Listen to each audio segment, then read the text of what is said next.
Lily et le petit prince se promenaient devant le château. Le jardin était calme et les fleurs bougeaient doucement dans le vent. Soudain, la plume bleue se mit à briller. Elle tourbillonna lentement autour d'eux. Le prince leva les yeux. « Regarde, la plume recommence !» Lily tendit doucement la main. « On dirait qu'elle veut nous montrer quelque chose. » La plume tournait de plus en plus vite.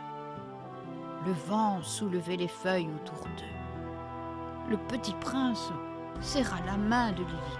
« Tu crois qu'elle nous appelle encore ?»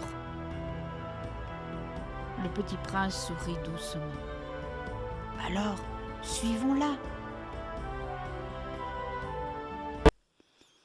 Quand le tourbillon disparut, Lily et le petit prince ouvrirent doucement les yeux. Ils étaient dans une grande forêt. Tout semblait calme. Le vent ne soufflait presque plus. Le petit prince regarda autour de lui.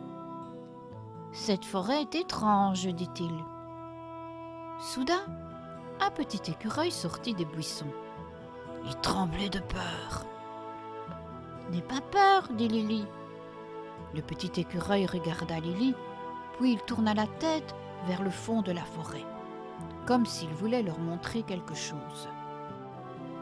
Le prince fronça les sourcils. On dirait qu'il veut qu'on le suive. Oui, quelque chose ne va pas ici, dit Lily. Alors le petit écureuil se mit à courir entre les arbres.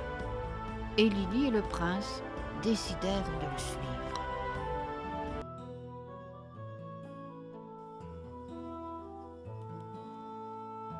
L'écureuil conduisit Lily et le prince jusqu'à une rivière.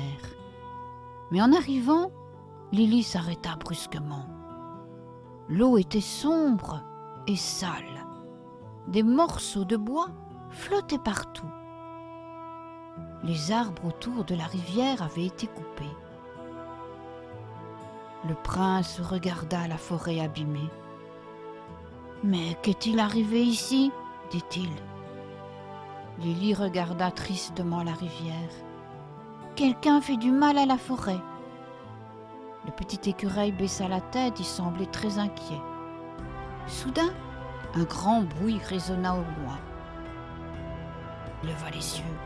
« Tu as entendu ?»« Oui, ça vient de là-bas. » Alors guidés par le petit écureuil, ils avancèrent doucement vers le bruit mystérieux.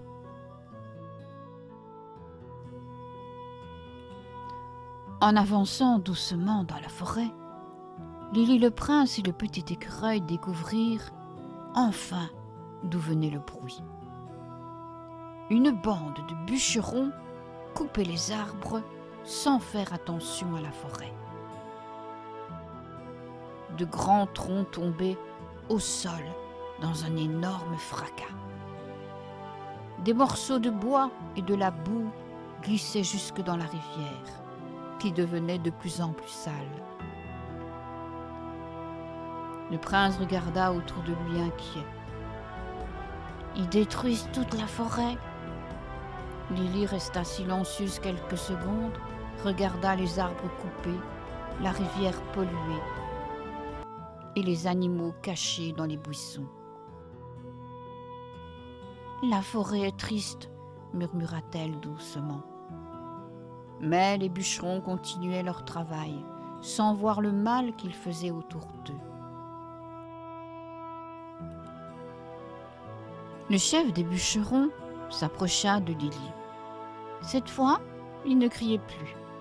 Il regardait la forêt autour de lui. Lily leva les yeux vers lui. « Regardez la rivière !» Elle montra les arbres coupés, la terre abîmée et les animaux cachés derrière les arbres. « La forêt est la maison des animaux, » dit Lily. « Les arbres protègent la rivière, les oiseaux, les écureuils et tous ceux qui vivent ici. » Le grand bûcheron baissa lentement la tête.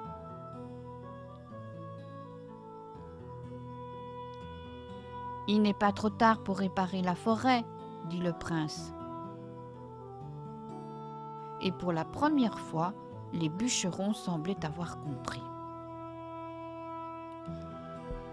Alors les bûcherons décidèrent d'aider Lily et le prince à réparer la forêt. Ensemble, ils commencèrent à replanter de jeunes arbres.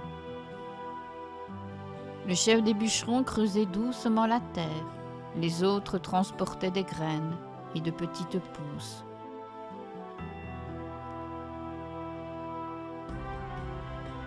Le petit prince aidait à remettre des pierres autour de la rivière, et le petit écureuil sautillait joyeusement autour d'eux.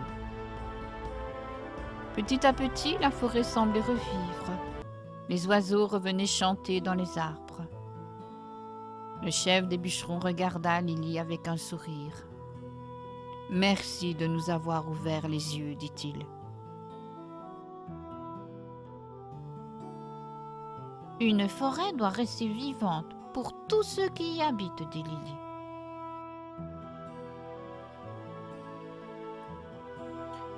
Le petit écureuil tendit la noisette dorée à Lily. « C'est pour te remercier. » Elle prit doucement la noisette.